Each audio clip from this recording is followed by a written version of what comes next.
আজকের এই দারুণ এক্সপ্লেইনার বা বিশ্লেষণমূলক ক্লাসে সবাইকে ভীষণ আনন্দের সাথে স্বাগত জানাচ্ছি।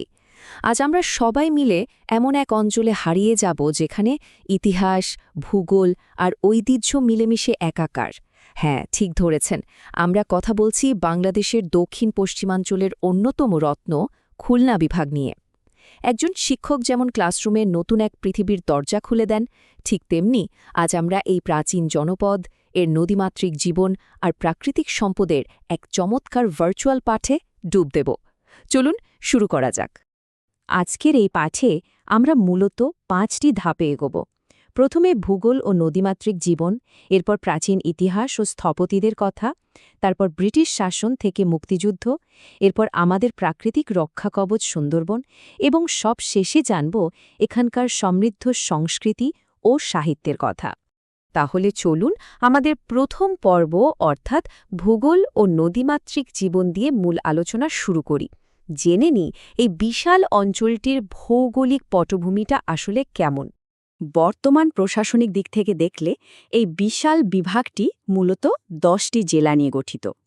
খুলনা, বাগেরহাট, সাতক্ষীরা, যশোর, ঝিনাইদহ, মাগুরা, নড়াইল, কুষ্টিয়া, চুয়াডাঙ্গা এবং মেহেরপুর। এই 10টি জেলার নাম মাথায় রাখলে পুরো অঞ্চলটির বিস্তৃতি আর গুরুত্ব অনুধাবন করা আমাদের জন্য অনেক সহজ হবে। প্রাচীন গঙ্গা ব্রহ্মপুত্র বদ্বীপের অংশ হওয়ায় বুঝতেই পারছেন এই এলাকাটি পুরো দস্তুর নদীমাতৃক। রূপসা, ভৈরব, পশুর কিংবা কপোতাক্ষের মতো নদীগুলো কিন্তু শুধু বয়েই চলেছে না, এগুলো রীতিমতো এখানকার অর্থনীতির প্রাণভোমরা। নদীকে কেন্দ্র করেই এখানকার কৃষি আর মাছ ধরার মতো পেশাগুলো টিকে আছে।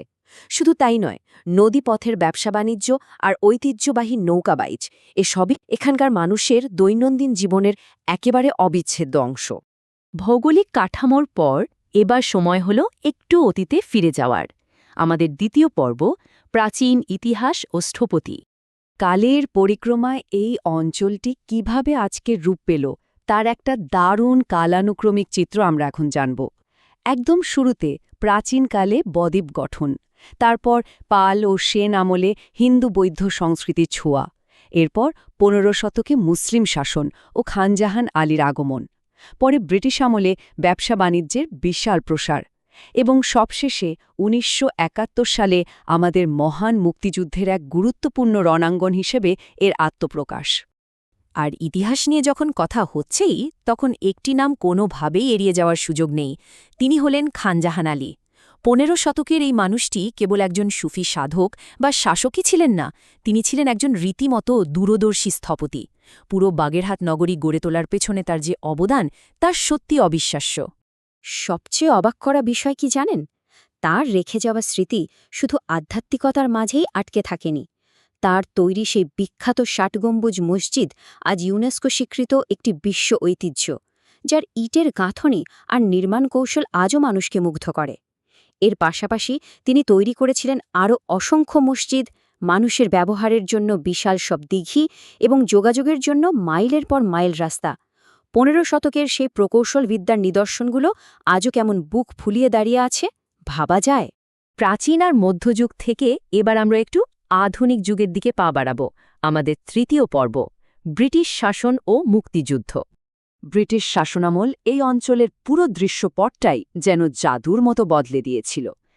আগে যেখানে অর্থনীতি ছিল পুরোপুরি নদীভিত্তিক, মানে স্থানীয় কৃষি, মাছ ধরা আর নিজেদের মধ্যকার বাণিজ্যের সীমাবদ্ধ, সেখানে ব্রিটিশরা নিয়ে এলো রপ্তানিমুখী অর্থনীতির বিশাল জোয়ার। চিংড়ি, পাট আর কাঠ তখন দেশের গণ্ডি পেরিয়ে বিদেশে রপ্তানি হতে শুরু করল। আধুনিক রেলপথের প্রসার ঘটল, নৌপথের প্রসার ঘটল, আর খুলনা হয়ে উঠল আন্তর্জাতিক বাণিজ্যের এক বিশাল হাব। সাথে সাথে যশোর ও খুলনায় গড়ে উঠল নতুন সব শিক্ষা প্রতিষ্ঠান, আদালত এবং প্রশাসনিক কাঠামো। অর্থনীতির এই বিবর্তনের পথ ধরেই আমরা এসে দাঁড়াই 1971 সালে। আমাদের মহান মুক্তিযুদ্ধে খুলনা অঞ্চলের ভূমিকা ছিল একেবারে সামনের সারির। এখানকার অকুতোভয় মুক্তিযোদ্ধারা পাকিস্তানি বাহিনীর বিরুদ্ধে যে তীব্র গেরিলা যুদ্ধ চালিয়েছিলেন তা অত্যন্ত তাৎপর্যপূর্ণ। যশোর ক্যান্টনমেন্ট এবং খুলনা অঞ্চলে সে সময় ভয়াবহ সব সামরিক লড়াই সংগঠিত হয়েছিল। স্বাধীনতা অর্জনের এই কঠিন পথে অগণিত মুক্তিযোদ্ধা এবং সাধারণ মানুষের যে অসামান্য আত্মত্যাগ তা এই মাটির পরতে পরতে মিশে আছে। ইতিহাস আর যুদ্ধক্ষেত্র পেরিয়ে আমরা এবার জীববিদ্যা আর ভূগোলের এক দারুণ বিস্ময়ের মুখোমুখি হব। আমাদের চতুর্থ পর্ব, সুন্দরবন প্রাকৃতিক রক্ষা কবচ। সুন্দরবনকে শুধু একটা সাধারণ বন ভাবলে কিন্তু মস্ত বড় ভুল হবে। এটি হলো একটি ম্যানগ্রোভ বন, যা আক্ষরিক অর্থেই আমাদের একটি প্রাকৃতিক রক্ষা কবচ বা বিশাল এক বর্ম হিসেবে কাজ করে। বঙ্গোপসাগর থেকে ধেয়ে আসা বিধ্বংসী সব ঘূর্ণিঝড় আর জলোচ্ছ্বাসের সামনে এই বন নিজের বুক পেতে দেয় আর দক্ষিণাঞ্চলের লাখো মানুষের প্রাণ ও সম্পদকে সযত্নে রক্ষা করে। আর এই প্রাকৃতিক ঢালটি একই সাথে পৃথিবীর বৃহত্তম ম্যানগ্রোভ বন এবং এক অকল্পনীয় জীববৈচিত্র্যের ভাণ্ডার। এখানেই সগৌরবে রাজত্ব করছে বিশ্বখ্যাত রয়্যাল বেঙ্গল টাইগার। শুধু কি বাঘ, চিত্রা হরিণ, কুমির, বানর আর যে কত শত প্রজাতির পাখির কলকাকলিতে এই বন মুখর থাকে তার কোনো ইয়ত্তা নেই। প্রকৃতি আর বন্যপ্রাণীর এমন নিখুঁত ভারসাম্য পৃথিবীতে সত্যি খুব বিরল। দেখতে দেখতে আমরা আমাদের আজকের এই চমৎকার ক্লাসের একেবারে শেষ প্রান্তে চলে এসেছি। আমাদের পঞ্চম ও শেষ পর্ব, সংস্কৃতি, সাহিত্য ও ঐতিহ্য। এতক্ষণ তো আমরা নদী, দালানকোঠা আর বনের গল্প শুনলাম, কিন্তু এখানকার মানুষের প্রাণের স্পন্দনটা কোথায় জানেন? তাদের লোক সংস্কৃতিতে। এই অঞ্চলের গ্রামীণ লোকশিল্প যেন এক বর্ণিল চাদর। বাউল, ভাটিয়ালি, জারিশাড়ি কিংবা পালাগানের সুরে আজও এখানকার বাতাস মুখরিত হয়।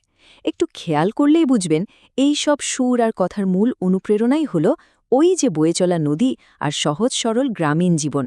গ্রামীণ মেলা আর পার্বণে এই সমৃদ্ধ সংস্কৃতিরই এক জীবন্ত রূপ আমরা দেখতে পাই। ক্লাস শেষ করার আগে খুব জরুরি একটা প্রশ্ন আমাদের সবাইকে একটু ভেবে দেখতে হবে। এই যে চমৎকার সব প্রাচীন ঐতিহ্য, এমন নদীমাতৃক জীবনধারা আর সুন্দরবনের মতো আমাদের অমূল্য একটি প্রাকৃতিক সম্পদ, এগুলোকে আমরা আগামী প্রজন্মের জন্য কিভাবে বাঁচিয়ে রাখব? এই ভারসাম্যকে আমরা ধরে রাখতে পারব? এই গভীর চিন্তার খোরাকটুকু রেখেই আজকের এই এক্সপ্লেনারটি এখানেই শেষ করছি। প্রকৃতি আর ইতিহাসের এই অপূর্ব মেলবন্ধন রক্ষার দায়িত্ব কিন্তু দিন শেষে আমাদের সবারই।